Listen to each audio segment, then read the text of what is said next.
Jajpur road गोष्ठी स्वास्थ्य केन्द्र परिसर में आज क्लब दि यूथ मास रक्तदाता जीवन परिवार आनुकूल्य और भिसा ग्रुप मिलित उद्यम आज एक स्वेच्छाकृत रक्तदान शिविर अनुष्ठित हो अनुष्ठित शिविर में मुख्य अतिथि भाव स्थानीय तहसिलदार देवाशीष राउत जोगदे उद्घाटन करते गोष्ठी स्वास्थ्य केन्द्र अधिकारी डॉक्टर देवाशीष साहू भिसा ग्रुप परिचालना निर्देशक मनोज कुमार डाक्तर गौतम साहू प्रमुख अतिथि माने जोगदे रक्तदाता मानक उत्साहित करने साधारण जनता को रक्तदान महत्व विषय प्रेरणा देते। प्रथमे रक्तदाता जीवनदाता परिवार और क्लब दि यूथ मास संपादक राजेश कुमार राउत रक्तदान कर शिविर को आग को नहीं शिविर में मोट 51 जन स्वेच्छाकृत रक्तदान करते 6 महिला समेत 7 जन रक्तदाता प्रथम थर पर रक्तदान भली एक महान कार्य अंशग्रहण कर रक्तदान करते शिविर में मोट 51 यूनिट रक्त संग्रह करपटे उभय संगठन पक्षर महाकाल फाउंडेशन मनोरमा फाउंडेशन सुंदर समाज मानव सेवा समिति और समाजसेवी ललाटेन्दु महंत चिन्मयजित रंजन एलटी समित मल्लिक और सुब्रत कुमार दास प्रमुख उद्योक्ता मानक मानपत्र पुष्पगछ उत्तर दे संबर्धित कर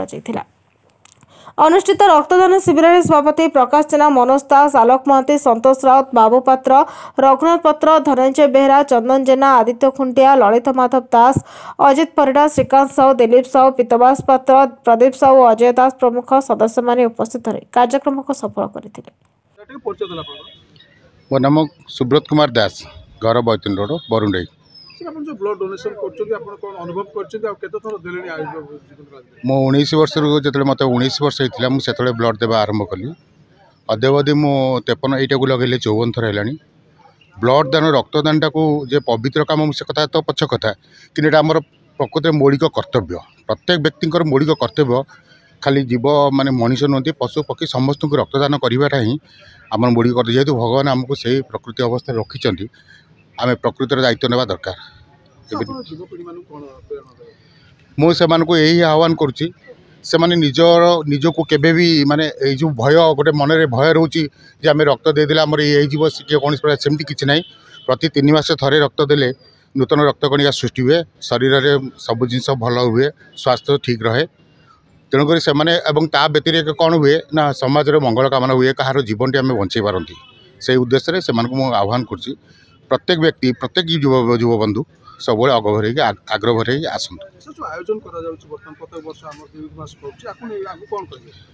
ये गोटे सुंदर अनुष्ठान एवं ये अनुष्ठान मूल लक्ष्य है त्याग जितेबाला जेकोसी अवस्था कहीं भी मो जाना भितर मुझे जानी केतबले कौन खाली रक्तदान नुह ये अनुष्ठान यही परिसर भितर ये अनुष्ठान संस्पर्श आसिक साहाय्य मागिले राति अधरे माने जो अवस्था था साहाय्य कर विशेष कर राजेश भाई प्रकाश भाई विजय भाई एम समस्त अवदान अतुलनीय माने समस्ते गोटे गोटे देवता तुल्य व्यक्ति कह गले मुझे दुख प्रकाश करी ना से अनुष्ठान सर्वप्रथम जगन्नाथ को प्रार्थना कर अनुष्ठान यही अनुष्ठान प्रकृत कर्तव्य प्रति वर्ष जारी रहू यार उत्तरोत्तर कामना मुझे आशा करुच्ची। राजेश कुमार संपादक क्लब दि यूथ मास फाउंडर रक्तदाता जीवनदाता परिवार देखो तो आमर प्रत्येक वर्ष यही समय गोटे कैंप वर्ष को दुईटी कैंप कराए जो रक्त अभाव हुए से रक्तदाता परिवार आ क्लब दि यूथ मास आम मिलित अनुकूल जो सब रक्तदान शिविर मान कराए तो एथर आम सहित सहभागितार अच्छा भिसा स्टिल आम ओडिशा आम सहित भी सहभागितार अच्छा रक्तदान शिविर सहयोग कर आम कह चाहूँ ये प्रत्येक अंचल एमती गोटे रक्तदान शिविर हो अच्छे रक्त अभाव दूर हो।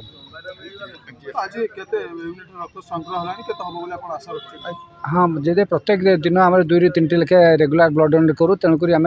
प्रत्येक कैंप अति कम 50टा लेखे यूनिट आम टार्गेट नहीं चलू वर्ष जो 2 थर करे 50-50 लेखे टार्गेट नहीं करूँ। आज आमर अतिथि भाई जोगदे व्यासनगर तहसिलदार देवाशीष राउत और विसार डायरेक्टर जो अच्छा मनोज कुमार आमर मेडिकल अफसर देवाशीष साहू और बीबीओ थे गौतम साहू एवं आम क्लब समस्त सदस्य मान रही जो काम को सफल करते। नमस्कार मो ना प्रज्ञा प्रभा साहू आउ मो पेशारे जड़े वेट लिफ्टर मु प्रति वर्ष जेहेतु 4 मास गैपिंग रे आम लेडीज मैंने ब्लड डोनेट करता तो मुझे प्रति वर्ष मिनिमम 2 थर ब्लड डोनेट करता है तो एथर किसी डरबार नहीं ब्लड दे समस्त जन जन जीवन बचावा निहाती जरूरी ये प्रत्येक महिला पुरुष मैंने तो देउछंती एटा किसी भी नुआ कथा नुहे बट प्रत्येक महिला मैंने आसतु एवं निजर रक्तदान करी गोटे गोटे जीवन बचातु धन्यवाद आमर क्लब द यूथ मास तरफ एटा आयोजित होइतबारु अशेष अशेष धन्यवाद। व्यासनगर पद्मन कुमार बैतायक रिपोर्ट नयवती टीवी।